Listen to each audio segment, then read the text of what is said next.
And with that being said, um, his book From Victims to Victors, I don't think that was a book that book was it was defined as sort of him being this elitist guy who wasn't in touch with what people were going through. And I didn't see it that way. I saw it as him saying, "You're special, we're supposed to be extraordinary, we're supposed to be great. What's wrong with us telling ourselves that we're supposed to be great? You know, I'm not meant to be the white man's sycophant. I'm not meant to be his little bitch. I'm not supposed to be his slave. I'm not supposed to be his little sidekick.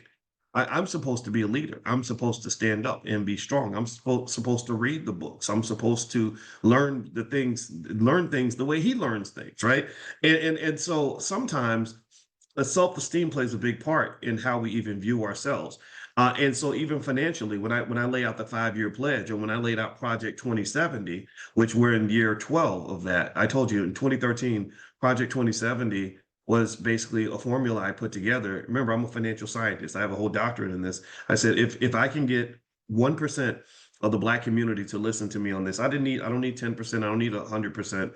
I ain't gonna get 100%. If I get 1% of Black people to listen to me on some key ideas when it comes to economics, by the year 2070, we will have a segment of the Black community that will be seen with as much power as the Jewish community has when it comes to wealth, because wealth is a cumulative process. It's a matter of deciding which part of this society you want to be positioned in. Do you want to be in the power position, or do you want to be in the victim position? You have to make a decision. So with that said, that whole plan was really built on a belief in Black exceptionalism.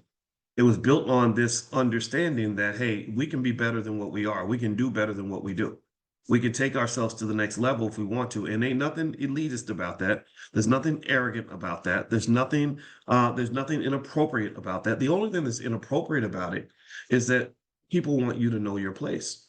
People want you to think that being Black means you're supposed to behave a certain way. And they put that in the media and they say, well, you don't smoke weed, well, you ain't really a Black man, or you don't speak a certain way, you ain't really Black. If you don't, if you got, if you ain't got babies, mamas, and all this other stuff, you ain't really Black. And I kind of think that this is the kind of stuff that makes it challenging when it comes to the whole wealth experience for Black people. But literally, Project 2070, I wrote about it in my book. It takes a village to raise the bar, and I did a whole tour around it in 2013. The Minister Farrakhan joined me in Chicago. Cornel West joined me in New York, in Brooklyn. That's why we're going back to Brooklyn for the All Black National Convention, because I've done 2 events in Brooklyn. Each time it was packed. You guys came out, and I love Brooklyn. And if you haven't been to Brooklyn, you got to come. They have some of the smartest Black people in the country, and they're also courageous. In the South, you got smart folks, but sometimes they're a little nervous and scared. They don't want to make white folks nervous or upset white folks. But in Brooklyn, they don't care. They're assertive, intelligent, and capable. And I think that that's really one of the pockets of solid Blackness that you have in this country.